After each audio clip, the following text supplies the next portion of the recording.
Alessandra sat quietly on one side of the carriage while Edgar entered with a sword. Evidence her father was no more. After Edgar sat down directly in front of her, the carriage started its journey to the church for them to get married. "Do you regret it? There is no way to bring him back now," Edgar said, looking out the window to avoid looking at her. Alessandra was desperately trying to hide her face, so he was trying to give her the privacy she desired. No, I do not regret it. I am angry with myself for not letting you come the first time you offered it. He did not deserve to live another second. I am not surprised he would just stand there and let me be treated that way. He has let his wife and daughter do worse. I should have killed him myself right after you proposed to me. You were kind enough to give him another 2 days to live. I would rather you not stain your hand with blood. Once you have committed such an act, your mind will never let you forget it. If there is anyone you need to, I shall do it for you. Edgar took out a cloth from his pocket to wipe the of his sword. Thank you. If you had not arrived when you did, I cannot imagine what would have happened. I do not want to be added to anyone's collection. What sort of person adds another person to a collection? Alessandra wondered. How much did her father hate her to give her up to someone like she was an item to be displayed? There is one man I know, a collector of many things and a man you should never meet. I will see to it he gets the message to leave you alone. Now, what do I get as a reward? Edgar asked out of the blue. Reward? Alessandra asked. She didn't see what he was in need of a reward for. I didn't have any plans to kill anyone tonight. Don't you think I deserve a reward for this? Edgar questioned, hiding a grin from her. I suppose it's only fair. I got you mixed up in my family drama, Alessandra muttered, realizing she would owe him for this. However, what would she give a man who had everything while she had nothing? I don't have anything to offer you. She felt ashamed. It is not a reward I am looking for right now, and anything that needs to hold a high value. As long as you acknowledge you owe me, I shall keep waiting until you have something I see fit to repay me with, said Edgar. Okay. If you ever need me to do something for you, please don't hesitate to ask. I owe you more than you can ever imagine, Duke. Just Edgar. Edgar sighed, slightly annoyed she was still referring to him as Duke when they were going to get married. I'm sorry. It's not easy to suddenly start referring to you as Edgar. You have such a grand title. Alessandra felt odd, not referring to him by his title. My wife should not be referring to me like everyone else. Shall I punish you each time you call me Duke instead of Edgar? I think I would enjoy it. Edgar had a devious idea in mind. I do not wish to be punished, Edgar. Alessandra switched her tune now that there could be a punishment involved. You have not heard what the punishment is yet.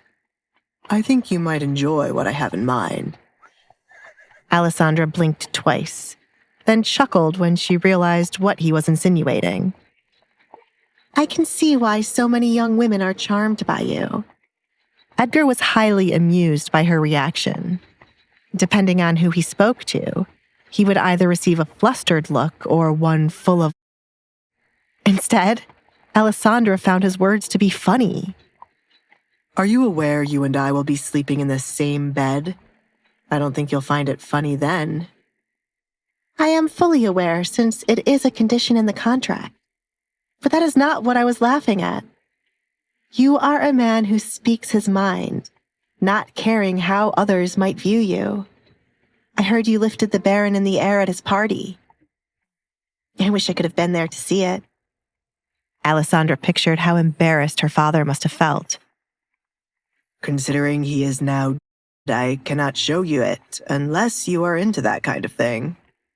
You might find this hard to believe, but it is not rare for me to do something like that.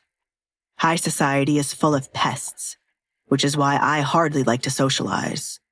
It is only because of the king's orders that I was there that night," said Edgar. But he was no longer angry with his friend, since his visit to the Baron found him a wife. "Can I ask another question, Edgar?"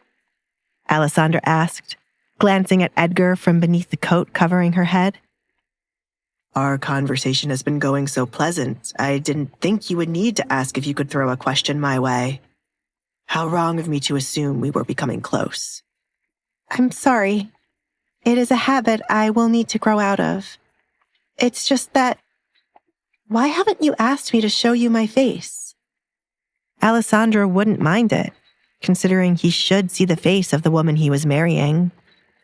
It was just out of an instinct for her to hide her face. She had to admit she was afraid he would not want to continue with their contract once she showed her scars. But she had no right to hide her face from him. Edgar had expected this would have been further discussed when they were creating the contract. He didn't make it a condition that he needed to see her face simply because he did not care about what she was hiding. "It is not my business whether you want to show me your face or not. You are the one who said you will change in the future. I can wait until you are truly comfortable. Do not let anyone force you into showing your face when you are not ready." Alessandra smiled, finding the person who spread rumors about Edgar to be a fool. Maybe she had not seen all of his personality as of yet, but the same could be said by him when it came to her personality. They were both getting to know each other, and from what Edgar showed her so far, she liked it. "You know, Edgar, you have never once scared me." "Really? Shall I change that?" Edgar joked, but his version of a joke inside his head did not come off the same to others. "How about no?" Alessandra denied the offer. "Remember, Alessandra, you are the one who said there would be no love involved. I hope you are not falling for me already. It would be quite concerning, considering I just killed your father. I hope that is not the case." Edgar was still adamant about not loving anyone, though he found Alessandra to be amusing. "I remember my words clearly. I have not fallen for you, Edgar, and I never will. However, I cannot help being grateful to you and amused by the things you can do without any worry of the consequences." That was what Alessandra truly believed she felt. Please subscribe to the Pocket FM YouTube channel and press the bell icon for instant notification. Check out our channel for more such exciting shows.